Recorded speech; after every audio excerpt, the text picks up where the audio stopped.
Good morning. I want to just spend a few minutes going over Chapter 9, kind of the same thing I would be doing if we were actually having class this morning. So Chapter 9 is about intimacy, and the first thing you need to understand is that word has more than a Dr. Phil meaning to it. Dr. Phil has taken that word and made it a synonym for sex. That's not all it encompasses. You can have an intimate relationship with someone at work, with friends, with family members. As your book illustrates, there's all kinds of different kinds of intimate relationships. Why is there a whole chapter devoted to intimacy?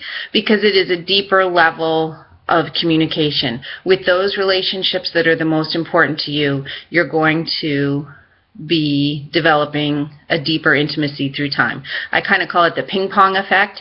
So basically, you disclose something to someone, they disclose back to you, you ping pong back and forth, and that disclosure gets deeper and deeper and leads you to a more intimate relationship.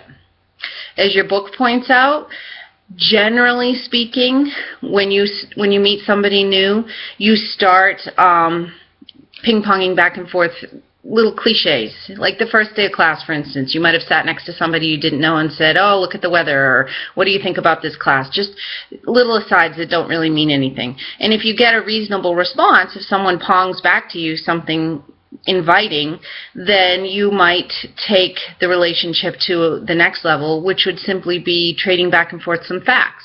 What are you majoring in? Where do you live?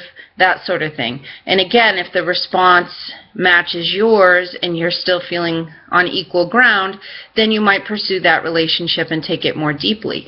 Generally, the more intimate relationships delve into opinions and then into feelings.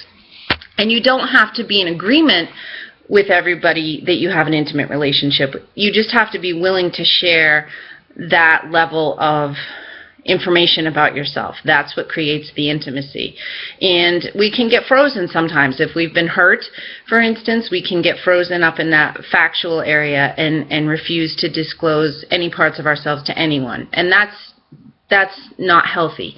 So you want to have some people with whom you have an intimate relationship, that you can share your innermost thoughts, with whom you can feel vulnerable and yet feel safe. What else did I want to say? This concept of self-disclosure is probably the most important thing to understand about this chapter, because it's absolutely all about communication. And if you think about it, self-disclosure is not just verbal, but it's also nonverbal as well. And it's meaningful. It's meant to be disclosed sometimes, but sometimes we disclose things we don't mean to disclose. So that's something important to keep in mind, both as a speaker and as someone who's attending to another person who's speaking.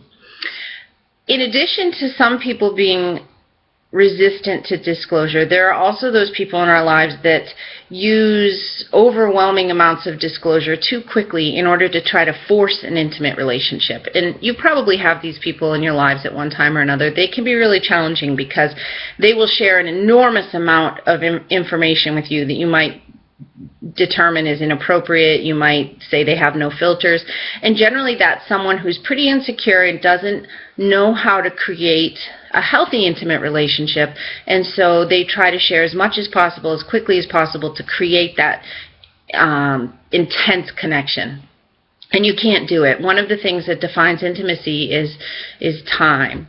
And even though if you meet your soulmate, you may zoom through all those levels of disclosure in one 12-hour phone conversation, that's still an intense amount of time. You can't just have an intimate relationship immediately.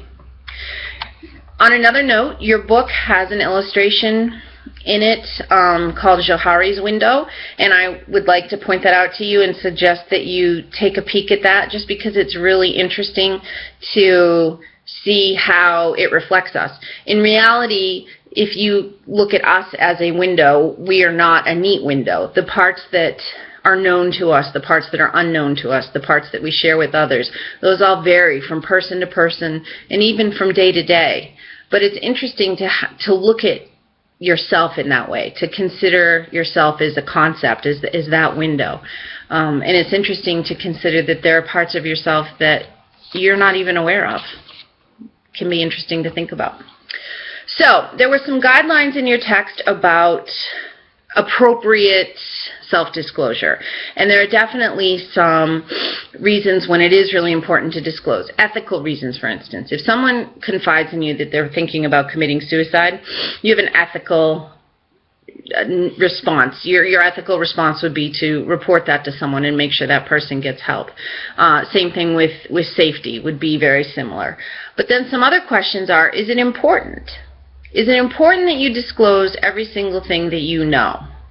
That's going to tie in with something else I want to talk about, which is lying. Someone who is 100% honest 100% of the time is disclosing 100% of what they think. And is that really necessary? Are there times that could do more harm than good? That's something to think about. Also, appropriateness. It's not appropriate to disclose your entire personal life, say in the workplace, for instance. So having that ability to rate and determine when to share what is really important. And reciprocity is again, that's my ping pong thing. If you're sharing with someone and they never share back, they don't open up with you even as you're opening up with them, that's a big warning sign that this is a very unbalanced relationship, that it's all one-sided and you're doing all the sharing and you're opening yourself up and making yourself vulnerable, but they're not. And that's not a supportive relationship, and that's really something that's important to look at. To go back to lying, one of the things that I'm going to ask you to do this week, since we're not meeting and can't talk, is I'm going to ask you to participate in 2 discussion forums that I've created in the discussion part of Blackboard. And one of the questions has to do with lying. Basically, is it ever okay to lie? And I want you to think about it in terms of creating relationships. Some people are really adamant that lying is 100% wrong, it never should be done. Some people think white lies are okay. There's a lot of different interpretations and a lot of different ideas, so I want you to think about that. The other thing I'd like you to think about this week on the other discussion forum is about computer-mediated communication in terms of intimacy. How is technology improving intimate relationships, and how is it making it more challenging to have intimate relationships? Is it getting in the way of intimacy? Is it changing intimacy? Is intimacy becoming redefined? So those are the things I really want you to be thinking about this week. Another thing, I don't have a discussion forum for this, but just something else to keep in mind. We watched a movie last week that illustrated a lot of different dynamics, a lot of different relationships. I'd like you to think about that movie in terms of intimacy too. What kinds of vulnerabilities did you see? Were the relationships fairly balanced? How did that all play out? How would it have been different if there had been different levels of intimacy? So there's all kinds of things to think about. Thank you for watching. Thank you for letting me go and do what I need to do this week and being willing to participate this way on Blackboard. We will wrap up this conversation at the beginning of next class so we can kind of talk a little bit about what you spoke of on Blackboard and so forth, and I can answer any questions for you, and then we'll move right into the last 2 chapters of our book. So that's important to be aware of, that your expectation for next week is you'll finish up the book and read chapter 10, which is about communication climate, and chapter 11, which is about conflict. Really, I'd prefer you skim chapter 10. It's really no-brainer stuff. We've talked a lot about it already, and spend most of your time focused on conflict, because that's kind of what we've been building up to all semester. Theoretically, you can use all these newfound skills and have better and more successful conflict resolution. Have a great weekend, guys, and I will see you next week. Thank you.